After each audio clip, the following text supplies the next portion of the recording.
Welcome to the Mouse of Men, where we explore the grown-up side of Disney. I'm Bradley, going solo, kind of. This week, we're talking to Amy, who you may know from Magical Bucketlist. She is a Disney vacation planner, and she's going to help me plan my Disney vacation. So let's jump into my planning session with Amy. Here we go. So, Amy, thank you for helping me plan my Disney vacation and show others what it's like. It's funny because we were talking just a little while ago. We're almost related by marriage. I know. Because you're like, hey, your last name's Minigan. My cousin married someone with last name Minigan, and come to find out, we were both at the same wedding. Yep. We didn't know each other then, Mm-mm. but we both live outside Nashville. The wedding was outside Indianapolis. Yep. And we had no idea. So there you go. So our cousins are married. Yeah. Like his cousin is married to my cousin. Yeah, which is super funny. I've told everybody about it. I'm like, listen to this. I know. I had to text my cousin and say, you'll never guess who I'm friends with. So yeah, it just goes to show you that booking a Disney vacation with a Disney vacation planner is like working with family, right? In the best possible ways. So, Amy, I called you because my family and I want to go to Disney, and I've used vacation planners in the past. They're great, especially now post-COVID. I have to treat this like I've never been to Disney World because so many things have changed. It's a whole new world. I'm going to try not to break out into song. It really is a whole new world. There's so many different things that Disney's changed, unchanged, modified, that I was like, I'll price point a little bit just to see, hey, what ballpark are we kind of in? Mm-hmm. But that's really all I've done. So yeah. Well, now you have babies. Yeah. That's a whole new world, especially with babies. And how does Disney work, not as an adult, but adults and children? It's a different. Yeah. So I keep saying it's a whole new world, but yeah. Yeah.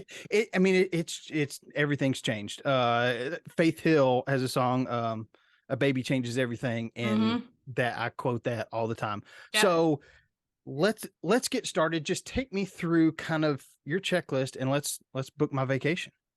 Okay. So first thing we got to know is how many people? What does your party look like, and how old are the kids? Yeah. So there's 4 of us, okay. 2 adults, a 3-year-old, and a 1-year-old. Okay.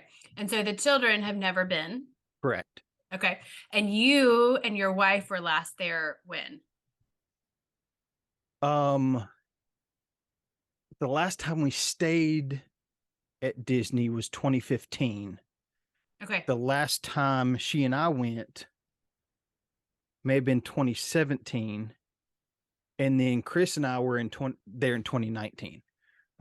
So 2019, Chris and I stayed at the campsites. Okay.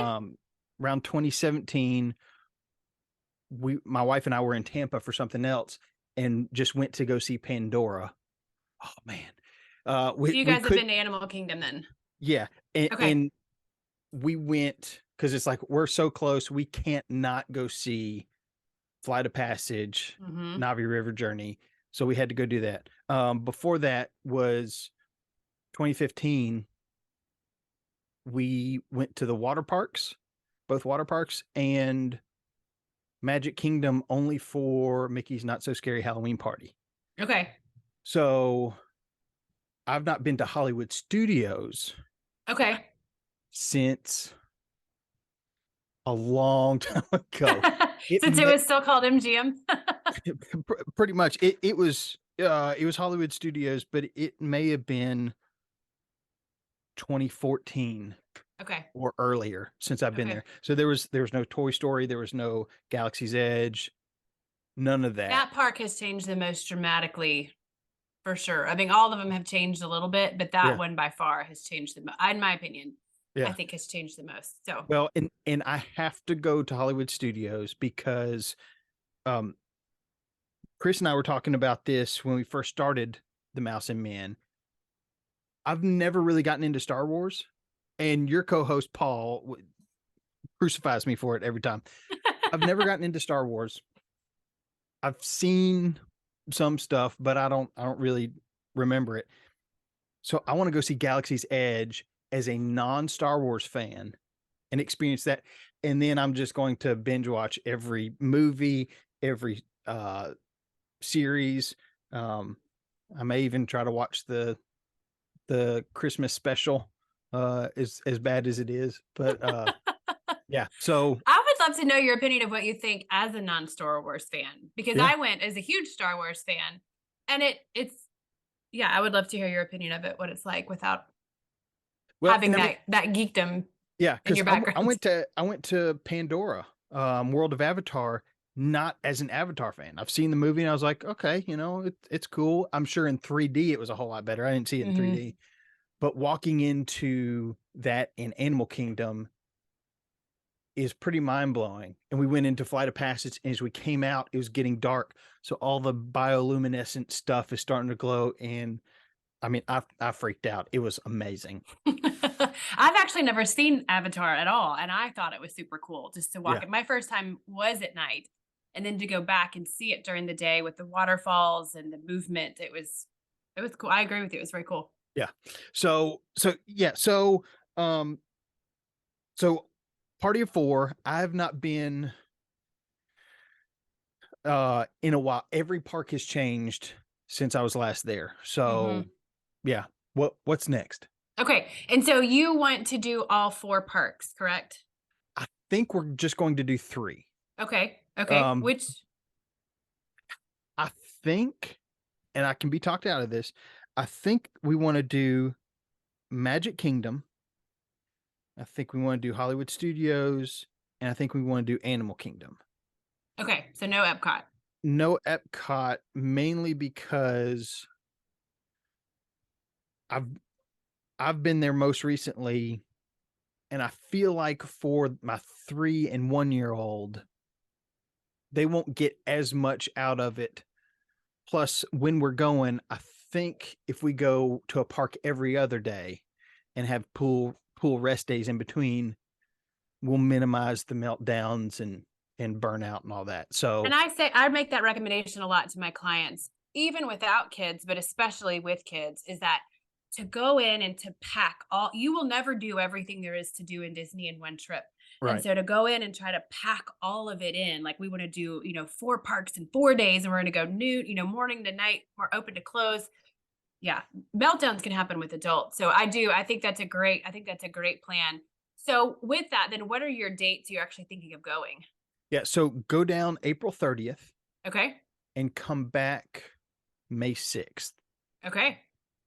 And that's a great time to go, because you're after all the spring break activities, you're after all of the Easter, all those things, but then you're not yet to Memorial Day. Yeah. So this late April, most of the May until Memorial Day, the weather's usually, I mean, you can have hot days, it's Florida, but for the most part, the weather's pretty great. The crowds are less, and that's one of my favorite times of year to go. It really is awesome because it's warm, so you can do all the water rides. I think we've done the water parks at this time of year.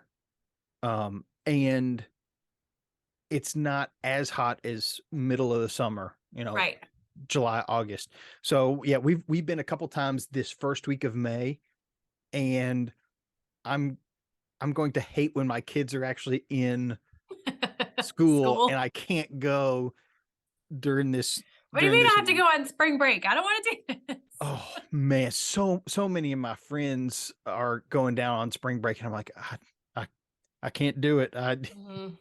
We went one year when spring break rolled into Easter weekend, and we said never again. We were like, never again will we go at that time of year. It's not worth it. No. Not worth it at all. Okay. So we have 4 people, April 30th to May 6th. We want to do just 3 parks. So 3 days of tickets. Yep. And then what are you thinking have you thought about staying on property versus off property? I believe in staying on property. Okay. Um, uh, we'll probably drive down there. Okay. Just because kids and stuff and all that. But then just being able to just hop on the buses, Yeah. and if you stay at a Skyliner resort, I haven't been since the Skyliner. Um, Yay. so that the monorail is a blast. So I am all about mass transportation. Okay. Well, I mean, I'm a huge fan of staying on property. Like you said, the mass transportation is great because it's complimentary. It's easy to use. The bus system is easy. But there's other perks that come with staying on property as well versus staying off of property. One of them is, of course, the ease of getting to the parks. It makes it so much easier. You're not driving in, you're not sitting in that huge line to Yeah, park in the morning. But you get early park admission every single day now. It used to pre-COVID, it used to be certain parks on certain days, but now that's for every resort guest, which is super great. yeah, You also get discounted magic bands. Magic bands are your new key to the world, essentially, that you can yeah, have them on, and it's your park ticket, it's your access to GD Plus, it's your access. You can pay with it. It's your hotel key. It's not a necessity. You don't have to have it, but that comes at a discounted rate if you are a resort guest. You also get magical extras. Magical extras will vary year to year, but you always are going to get free mini golf when you go as a resort guest. You also get discounts on several restaurants, several shops in the Disney Springs area. You get discounts on Joffrey's Coffee in the park, which is super great. So yeah, there's lots of perks to staying on property in addition to just that Disney feel. You just get to be in the Disney bubble, which just yeah, enhances your experience that whole time. It just yeah, makes more of that Disney vacation for you. yeah. I'm trying to think if I've ever stayed off property for a Disney trip. I don't know that I have.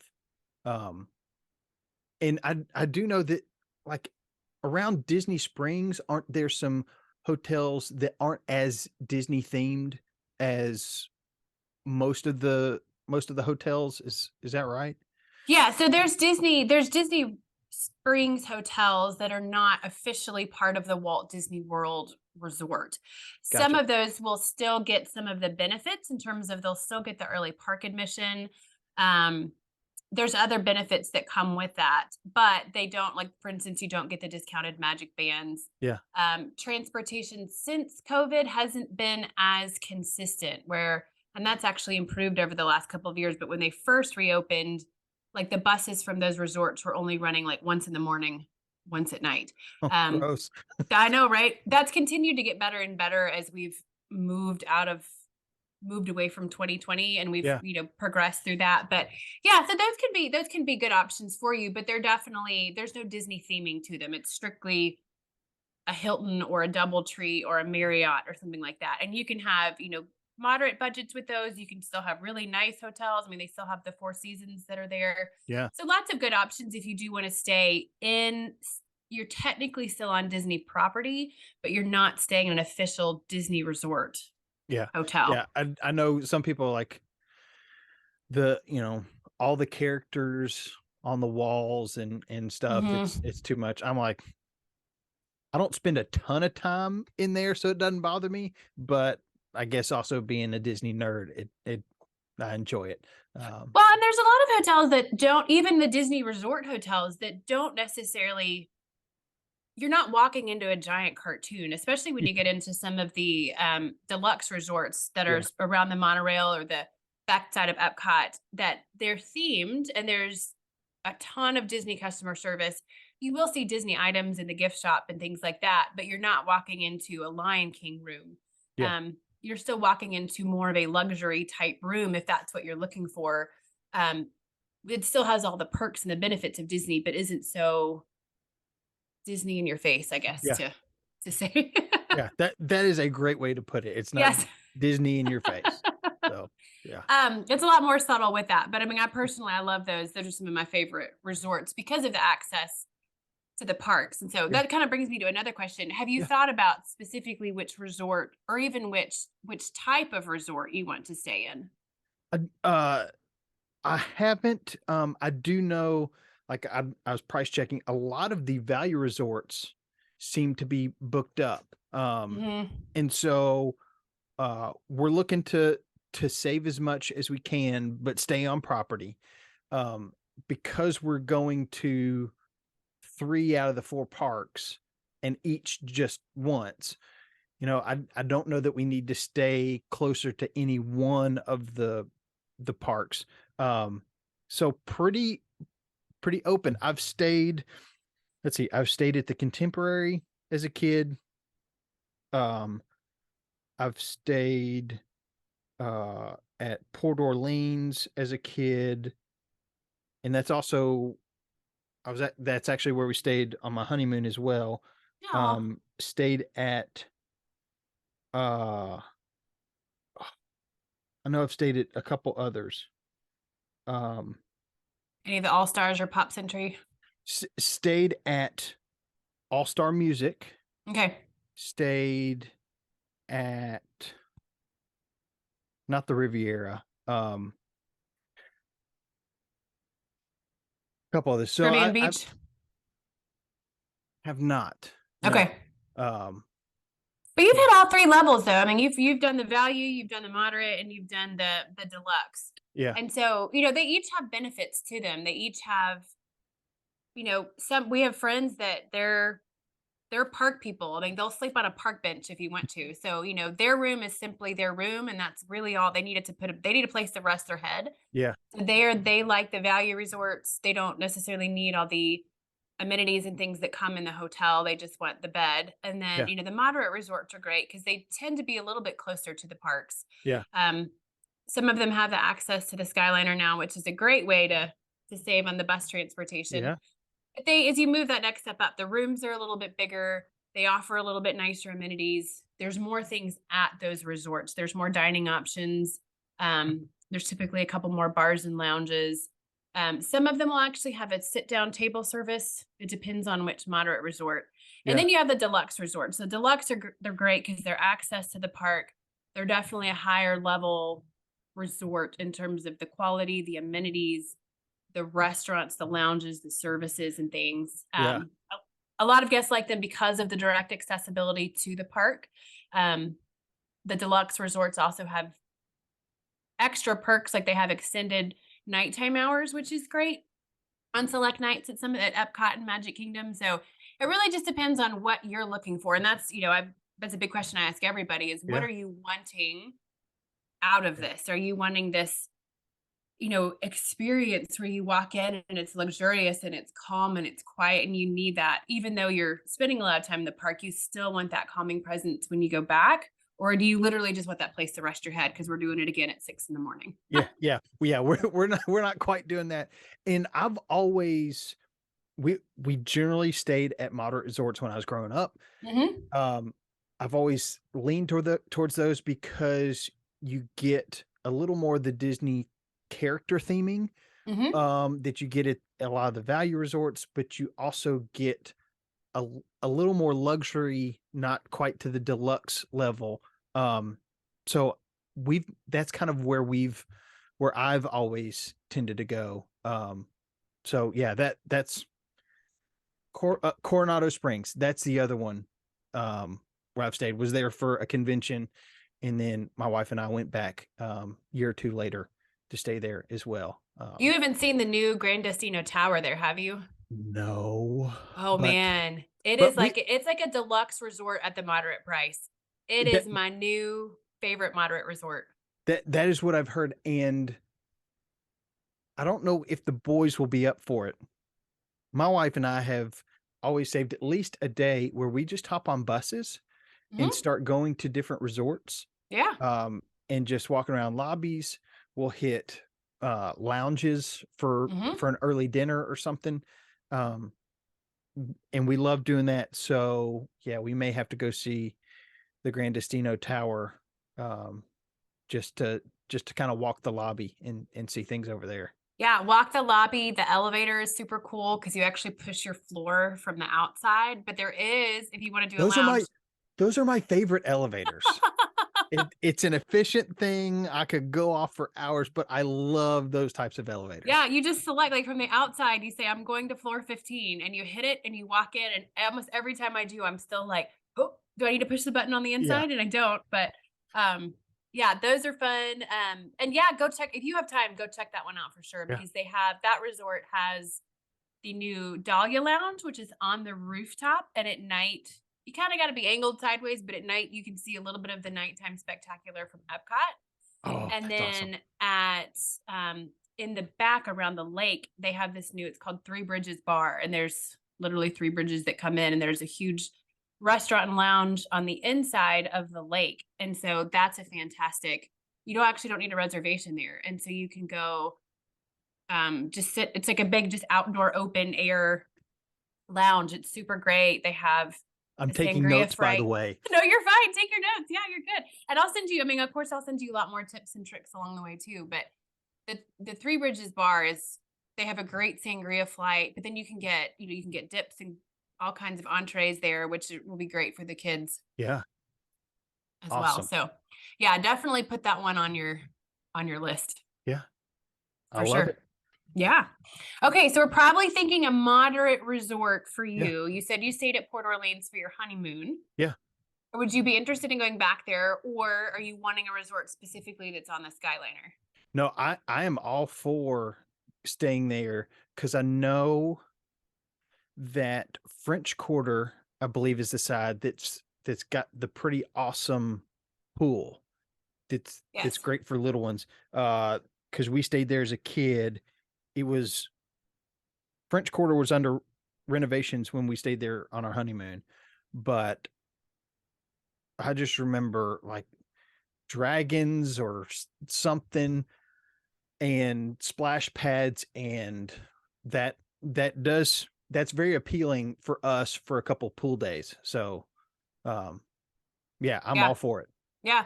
And that's, that's a great point too, is that the pools can be, and I would say that all the pools are pretty fantastic in any of the hotels on the Disney property. Yeah. But some of them, like you said, some of them have a little bit more of the splash areas for the little ones. Some of them have the zero entry pools, which are great for the little ones to be able to walk in and just kind of walk down and gradually get into the pool. The nice thing about the pools in Disney is they all provide life jackets. So if you need the little size, the varying sizes of the life jackets, those are all available at all the Disney resorts. Some of them actually have separate areas. Some of them have like a smaller little kind of splash area. Others have like a bigger area for kids. And then some have a water slide, some don't. So I have some clients who are like, we really want a water slide. I'm like, okay, we'll make sure we find a water slide in here. Yeah. And do I need to bring my own beach towels, or do they have towels there? They provide towels. Yep. Okay. They provide towels. They're not the giant, huge beach towels. So if you really want a big, massive, giant beach towel, you will need to bring your own. But otherwise, nope, they provide all the towels and everything there for you. They have specific towels when you walk into the pool area to be able to get, and then you can return the towels there as you leave, which is nice. It's less to carry when you're trying to carry. It is. Couple hyperactive boys and all their stuff. And it's just less to pack. You don't have to worry about all that either. So yeah, that's great. And what's great about the the Port Orleans property in general is that you have the ability to go back and forth between French Quarter and Riverside. So you can look at both the pools. You can look at, of course, the amenities that are on both sides. You can go over to French Quarter and get some Mickey beignets. Yeah. And then go back to the Riverside side. So yeah, it's great. And then of course they have the boat that takes you to Disney Springs. Yeah. So another fun thing to do on your off day or on your down day when you're not at a park is to play and explore Disney Springs and all the fun things that are there to do for shopping and eating and drinking. There's lots of good entertainment over there. Yeah. Yeah. And I forgot about boats. Boats are a fantastic way to get around.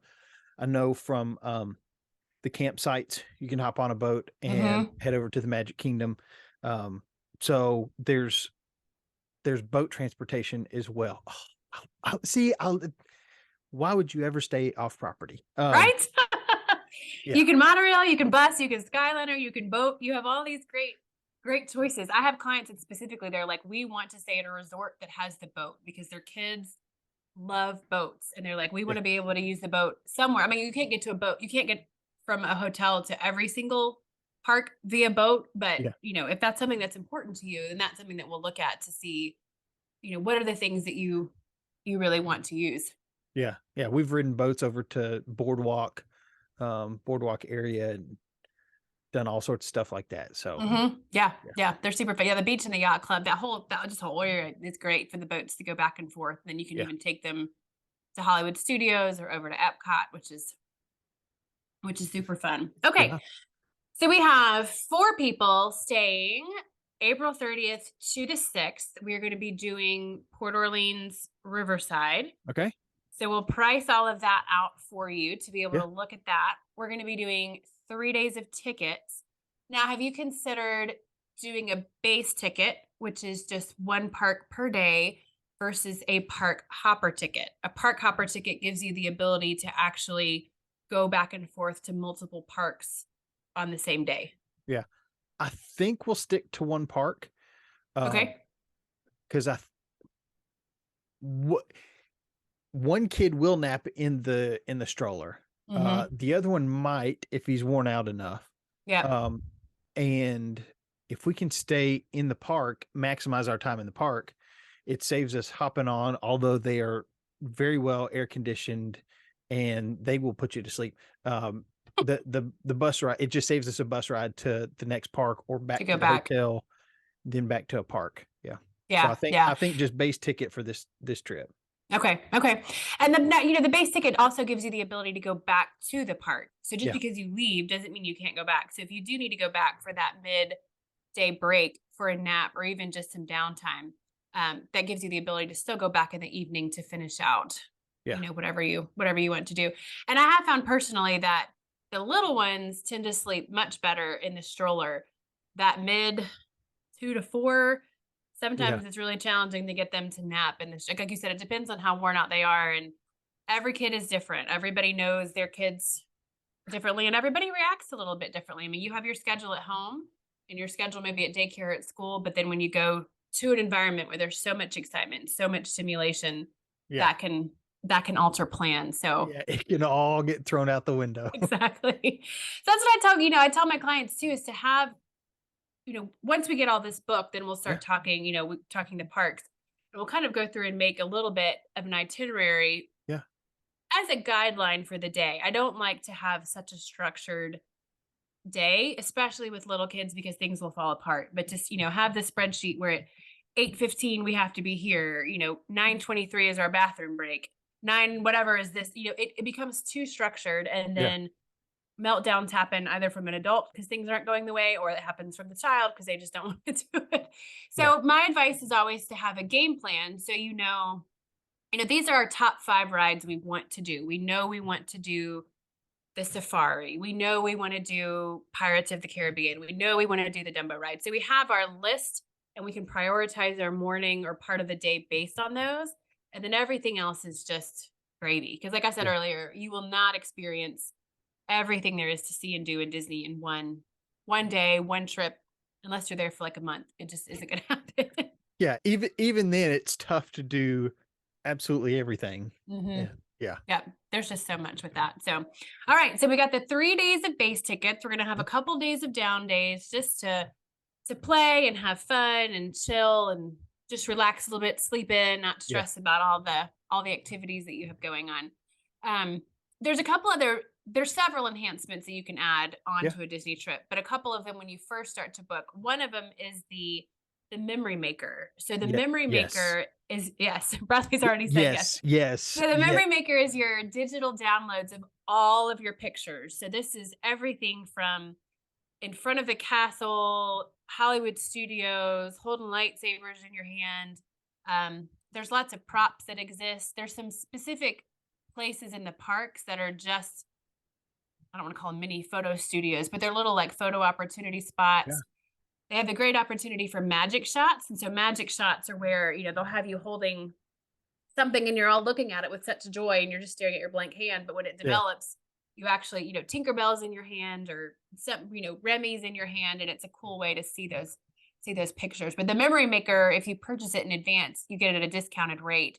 And then that's a great way to store all of your digital photos that you get Even from your trip. before Yeah, even before we had kids, I told my wife, next time we go to Disney, we're doing the memory maker Mhm. because you don't have to take as many pictures and you don't have to worry about it because you want a great shot with the castle in the background. They've got those locations already set up. Yep. Um, there are photographers everywhere, and it's it's really not that bad when you look at what it would cost to get those pictures one off.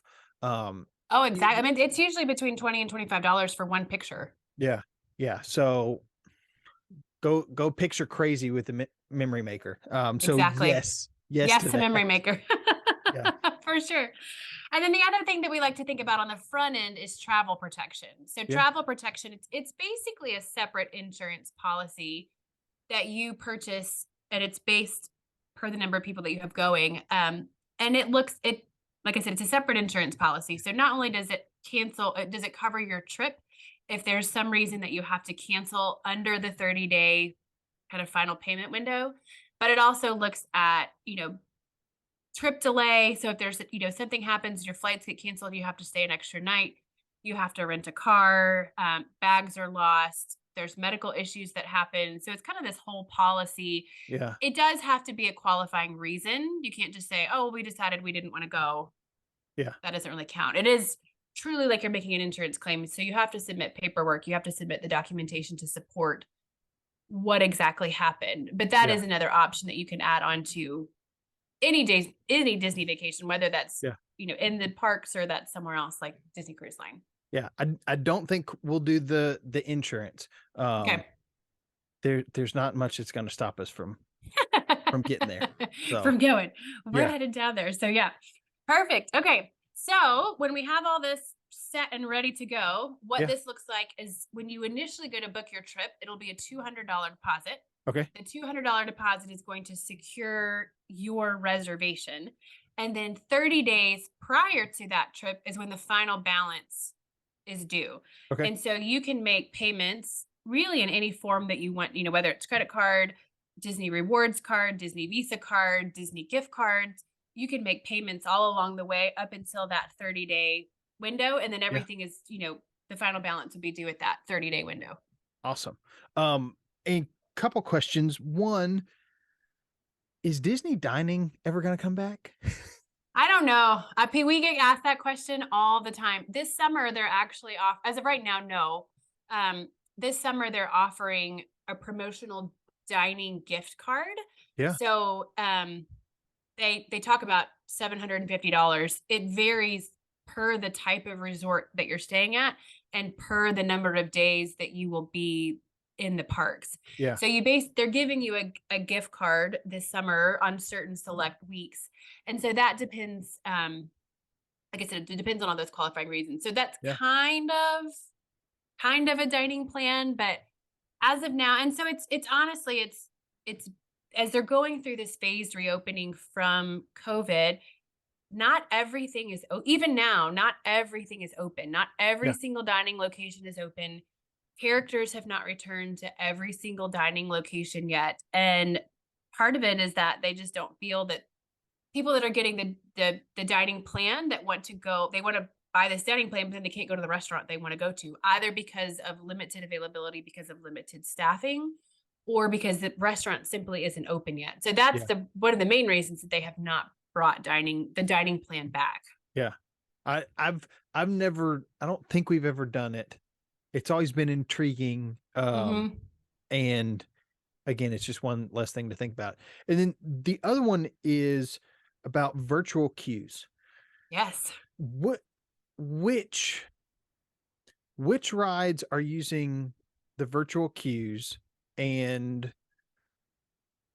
I mean, we could get into the genie system, but That's that a whole separate yeah, podcast. that's a different conversation. But virtual queues, because my little ones, I've got no desire to make them any crankier than they're already going to be and wake them up Mhm. early. We're just going to let them sleep. So I don't necessarily want to be trying to grab a virtual queue spot. But which rides are using the virtual queue right now? Do, do you know off the top of your head? I Yeah, know I yeah. didn't plan you for this one. No, you're good. It's only two of them. As of Okay. 2 days ago, it was only one. And then yesterday, since Tron has opened at Yeah. Magic Kingdom, so the two rides that are using virtual queues are Guardians of the Galaxy, which is Okay. in Epcot, and Yeah. now Tron, which is in Magic Kingdom. Okay. Okay. They just opened. Yeah. My boys are not big enough to ride Tron, Nope. so I would say you don't have to worry about that. I will go. I will go watch the light cycles go along the Go tracks. through. But Yeah. okay. Well, good I mean, because that. you can ride swap and you could go. You guys could each take turns as adults if you guys wanted to ride it. Yeah. Even in the virtual queue, you could still get a virtual queue for just the two of you and just ride it separate times if you still really wanted to ride Okay, Tron. I may have to get up early and do that. It's only one day. It's only Yeah. one day at 7 a.m. Yeah. So yeah, but the virtual queues, it's basically the rides that are using the virtual queues do not have a standby line Yeah. open.